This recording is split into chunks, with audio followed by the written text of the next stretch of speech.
Acaba de salir Yello Balbás, hijo y nieto de Balbases. Exactamente. Acaba de salir de una mesa redonda que ha dado mucho que hablar, que ha durado más de lo previsto, que ha tenido mucha participación. Yo al final no he querido pedir la palabra porque estaba mucha gente queriendo hablar, pero tenía algún comentario que hacer.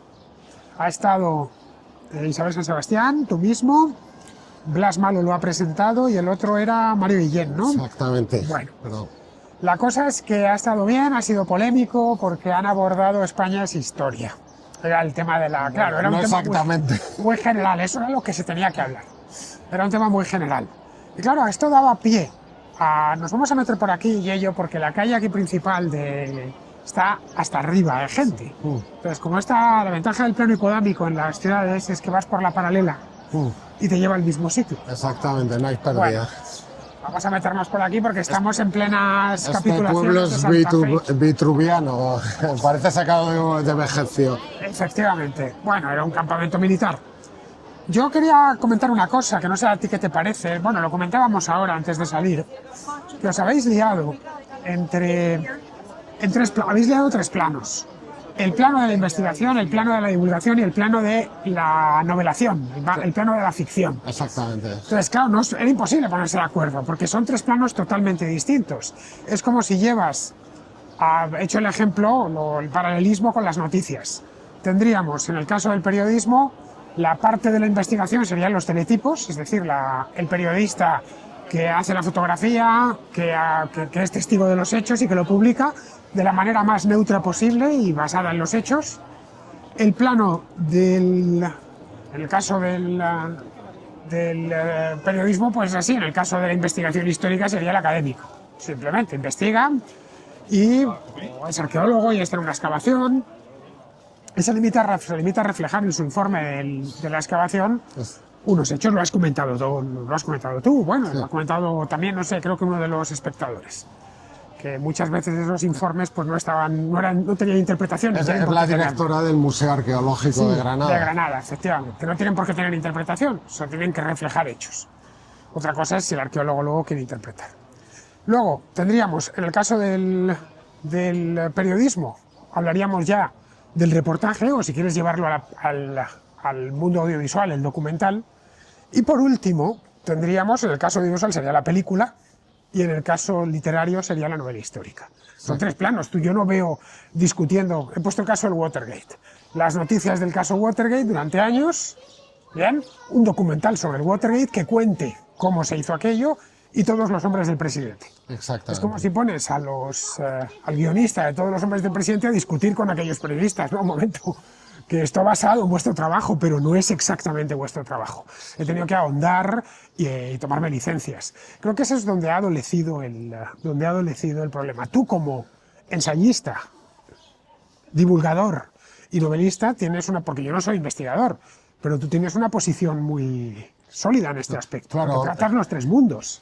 Estas jornadas han sido extremadamente interesantes porque ha habido distintas mesas y yo creo que muchos de los debates han pivotado sobre lo mismo. Digamos, yo creo que hay una creciente demanda social de conocimiento histórico, que mucha gente desea buscar unas publicaciones que sean amenas, porque mucha gente no tiene unos conocimientos específicos de historia. Y esta demanda social, pues el mundo académico no la está satisfaciendo. Se hacen publicaciones muy rigurosas, muy científicas, pero esas publicaciones más divulgativas, que por ejemplo en el Reino Unido son una maravilla, tú vas a Inglaterra y te encuentras pues en librerías obras por 5 libras o 6 libras que son... Lo comentaba yo ayer. Que son extremadamente amenas y hechas de forma muy rigurosa. Me viene a la cabeza Mark Morris, que yo le traduje su obra Anglosajones, que es una maravilla. Hechas por especialistas. Sí, por gente muy señera dentro del ámbito académico. Pues ese tipo de ensayo no se está produciendo en España y ese hueco lo están ocupando a veces otras publicaciones pues de un grado de calidad y rigor muy desigual. Y por otra parte, la literatura histórica, la novela histórica. Mucha gente se compra una novela histórica como una especie de sucedáneo de un ensayo de divulgación, sí. Pero yo lo que defiendo como novelista, como divulgador y como investigador, es que son tres ámbitos muy bien diferenciados que se tienen que complementar entre sí, tiene que haber un flujo. Bueno, el triunfo de un investigador que ha estado investigando sobre algo es que se termine haciendo una película o se termine publicando una novela. Exactamente. Tiene que haber un flujo desde el ámbito científico hacia la sociedad, porque al fin y al cabo la academia es una entidad pública, pero muchas veces no se realiza por diversos motivos. Para empezar, yo creo que a veces... A ver, que nos va a pillar aquí un coche, sigue. De entrada, la docencia consume una cantidad enorme de tiempo a la gente que trabaja en las universidades, que no le da muchas veces tiempo a hacer ese tipo de trabajos más divulgativos. Tampoco se premia a nivel de créditos. A veces hay investigadores que les interesa publicar una serie de información histórica por fascículos, los resultados de una investigación, porque se prima más tener muchos artículos publicados que una gran obra de síntesis. Y también yo creo que, por ejemplo, en el ámbito arqueológico, y esto lo comentó la directora del museo, la cantidad de burocracia es enorme. O sea, un director de una excavación tiene que presentar una enorme cantidad de informes que a veces le consumen una cantidad enorme de tiempo. Yo tampoco quiero ser crítico con la academia, pero lo cierto es que esto es una realidad palpable. Puedes ser crítico con la academia, sin problemas. Tú no eres académico, no te juegas un ascenso, ni mucho menos. Sí, pero bueno, que yo entiendo muchas veces, porque he hablado con profesores de universidad y en general sí que tengo una visión crítica a este respecto, pero bueno, yo sí, entiendo también los problemas que tienen y cómo alguien que quiere ganarse un puesto dentro del mundo académico se ve obligado a todo este vía crucis. Bueno, tienes aquí unos colegas de reconstrucción. Sabéis que bueno, no es exactamente lo que nosotros hacemos, pero bueno. No me voy a acercar más porque los caballos dan coces y no hay que ponerse nunca detrás de ellos. Bueno, como veis, van bien vestidos. Lleva cota de malla y todo, ¿eh? Bueno, el primero lleva una armadura laminar que es más bien del siglo VI, VII, VIII, o sea que para... No, para el XV nada. Es una armadura de tipo oriental que cuando llega a Europa Occidental es por influjo de pueblos del este, como los ávaros y demás. Entonces no queda muy bien. No se te puede preguntar nada, Balbás. No, yo en ese sentido soy implacable. Lo sé que eres implacable. Bueno, en definitiva, yo creo que lo que ocurre con la novela histórica, que tiene un enorme componente de ficción, la mayor parte de los compañeros autores... Bueno, enorme no, es pura ficción. La novela histórica basándose en unos hechos que en principio deberían ser sagrados, pero que en algunos casos el novelista se toma hasta la licencia de cambiar hechos históricos. Y no pasa nada, porque es una novela. Lo decía Isabel San Sebastián en la mesa redonda, decía la novela es libertad, y es que es libertad. Tú cuando estás novelando, ya sé que tú eres... muy preciso, pero tú has novelado cosas como Covadonga, que la documentación que tenemos, e incluso el registro arqueológico, es minúsculo. Has tenido que tomarte un montón de licencias y ello. Cuando tú coges todos los textos de un personaje histórico y se pueden reunir en un documento Word de 5 páginas y llega una persona, un novelista, y te dice que ha hecho una novela de 600 páginas sobre ese personaje histórico y que todo está perfectamente documentado, pues esa persona es un charlatán. Obviamente no estoy hablando de Isabel San Sebastián, pero yo creo que está ese problema y que haya mucha gente que esté utilizando las novelas como una herramienta puramente pedagógica, divulgativa y que no se ponga a cuestionar realmente lo que aparece ahí. Esto hay mucho relativo, no tanto a la novela, pues ya sabes que leer se lee poco, pero sí al cine. ¿Cuántas veces se hace cine presuntamente histórico que no tiene nada de histórico? Cero. O que incluso comete unos anacronismos bestiales, bueno, disparates. El caso de Gladiator 2, la última película de romanos, está Ridley Scott, la segunda edición, vamos, es una cosa descabellada. Sí, porque, o sea, no tienes ni tan siquiera un asidero histórico. En la primera película de Gladiator, pues, hombre, Marco Aurelio muere de peste o de una epidemia, no lo asesina a su hijo Cómodo. Desde luego Cómodo no perece en la arena de un anfiteatro, pero bueno, tienes una base un poco a la que te puedas asir. Por ejemplo, pues ese conflicto entre este gran emperador filósofo, autor de Meditaciones, Marco Aurelio, y el conflicto que pudo tener con su hijo Cómodo, pues uno de estos emperadores chalados con estos delirios megalomaníacos que le llevaron a combatir como gladiador, aunque probablemente pues, los combates estarían totalmente amañados, ¿no?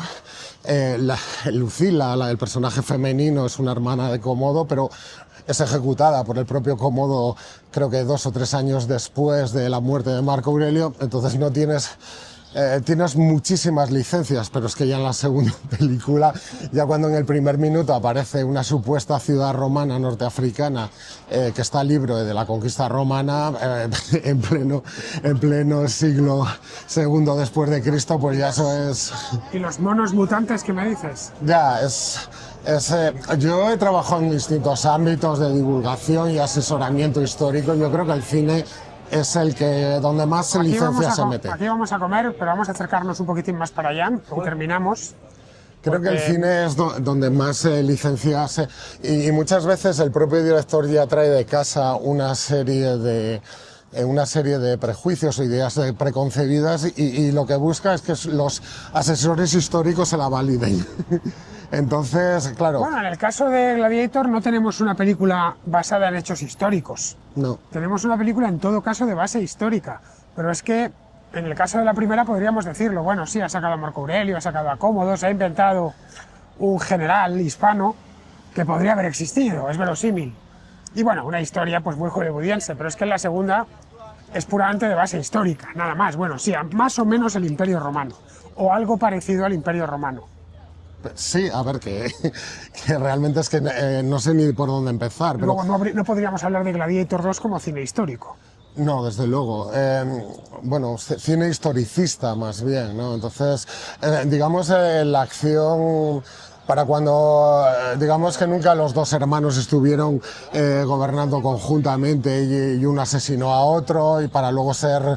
como sucedido por Macrino, y este Macrino desde el Washington, que es lo único que se salva de la quema, pues realmente tampoco era una mezcla de lanista, proxeneta y tal. Es que realmente no hay...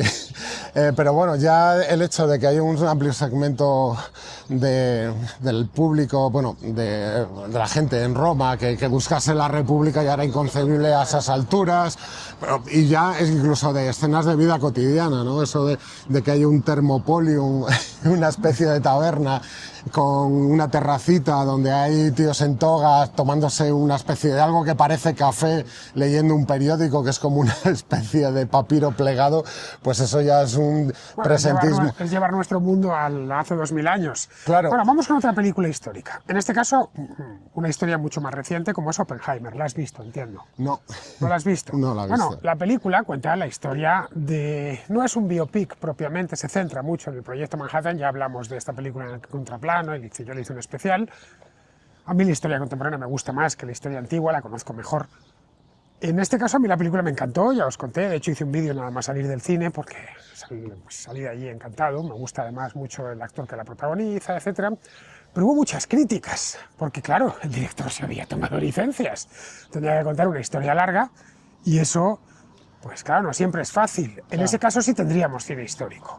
Sí, a ver... de cine inspirado o basado en una historia total y absolutamente real como fue la de Oppenheimer.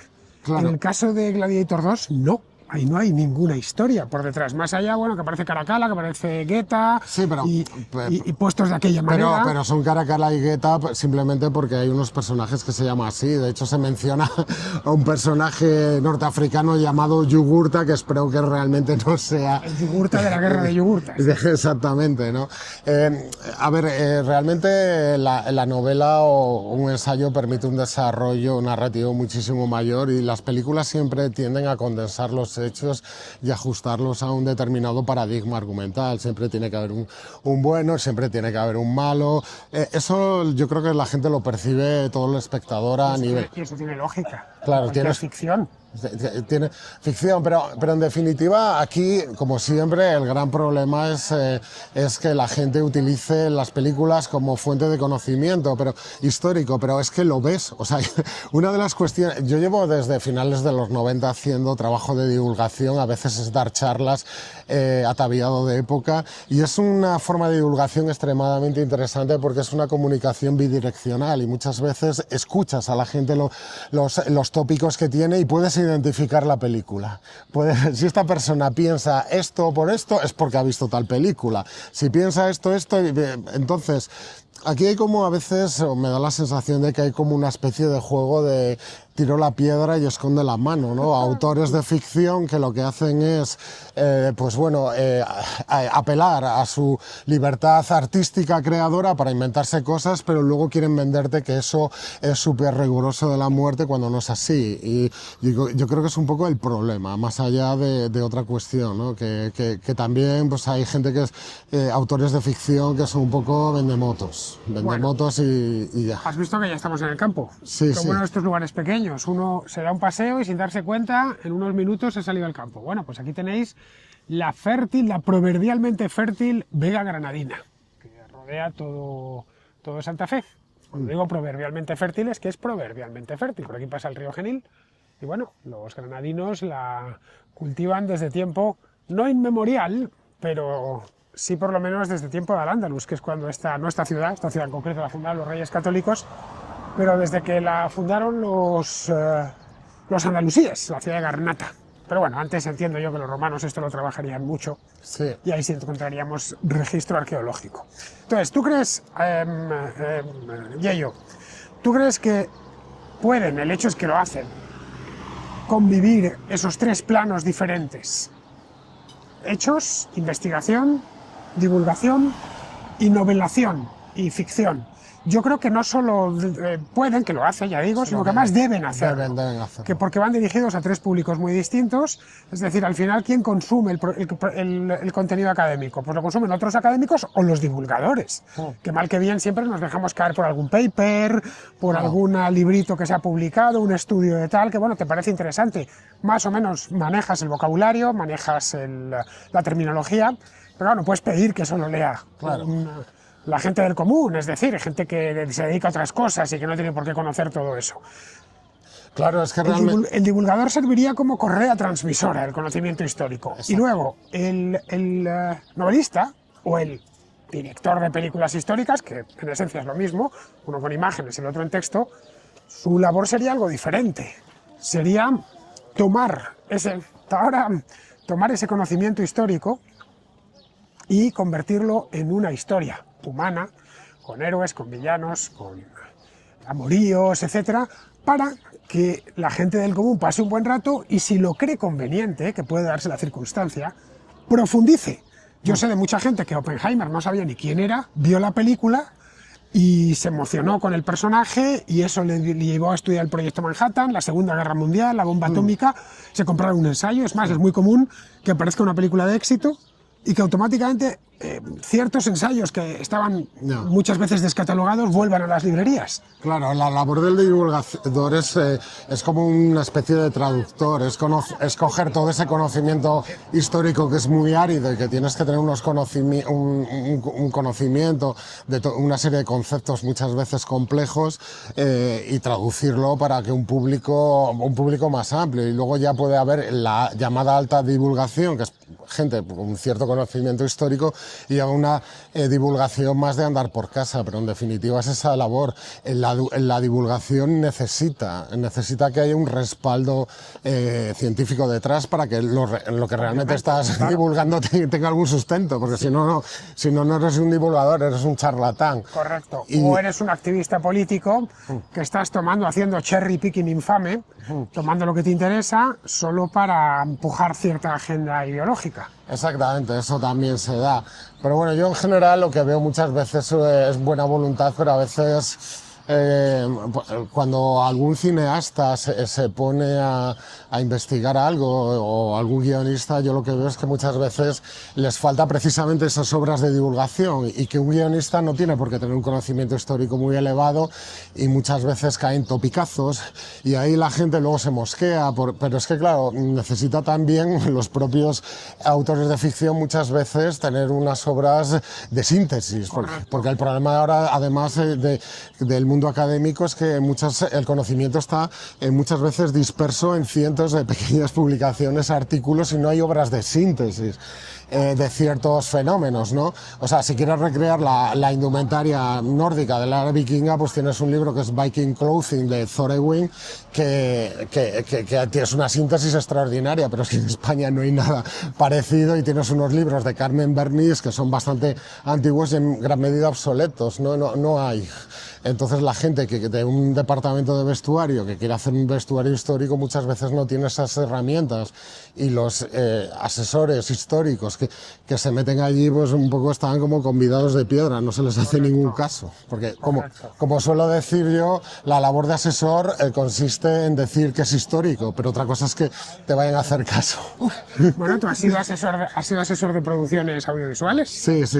Y algunas, ojo, no producciones documentales que también, sino producciones de ficción. Sí. Puedes decirlo, sin miedo. Sí, bueno, hice el diseño de la batalla de inicio de la película Resucitado de Kevin Reynolds, hice un storyboard y desarrollé el concepto del testudo en rampa, ¿no? La tortuga esta, la famosa formación romana, que es como una caja hecha con escudos, podía abatirse el techo y crear una rampa a través de la cual una unidad podría subir, ascender por una muralla. Bueno, aquí tienes el caso de un investigador colaborando con el director de una producción de ficción, que Conquistadores no deja de ser una... con ciertas ínfulas documentales, ¿para qué negarlo? Bueno, Conquistadores ahí hice más bien poco. En Conquistadores Adventure ayudé al equipo de producción con algunas localizaciones, en el teaser ayudé con el vestuario y hice de actor. No te quites mérito, no te... ¿De actor a quién interpretaste? A un cura que se enfrenta a Magallanes en Patagonia, lidera una revuelta contra él y al final acaba siendo abandonado ahí en la Patagonia. ¿Y dónde lo rodaste? ¿De la Patagonia? En Cantabria, en una playa de Cantabria en febrero, no veas qué frío. O sea que tomaron Cantabria y con Cantabria y trataron de hacerlo pasar por la Patagonia, que está en la otra parte del mundo. Sí. Y que no es precisamente parecido al paisaje. No, pero luego en el talonaje, en postproducción, le metieron una dominante azulada, un tono crepuscular. Y quedó bastante aparente, ¿no? Hombre, no había nieve ni al nivel que imagino que habría en la Patagonia, porque pasaron el invierno allí del primer año de viaje en Magallanes Elcano, pero bueno, quedó bastante bien. Bueno, pues nada, chicos, vamos a comer, que tenemos aquí en el Nogal. Nos han dicho que los de la organización que vengamos aquí a comer, está ya todo el mundo sentado, todos los invitados, o buena parte, aquí están. Por aquí Fernando. No han faltado, no han venido todos, tenemos ahí al gran Pepe Sotochica, Vale. Javier Rubio 11, está ahí Alberto, en fin. Pues nada, nosotros nos vamos a sentar. Muchas gracias, Yeyo Balbás. Gracias a usted. Hijo y nieto de Balbás. Ahí está, por fin se lo va a Perdona, tener. se me había olvidado, es un lapsus. Bueno, ya sabéis, de Balbás la sabiduría. Espero que os haya gustado.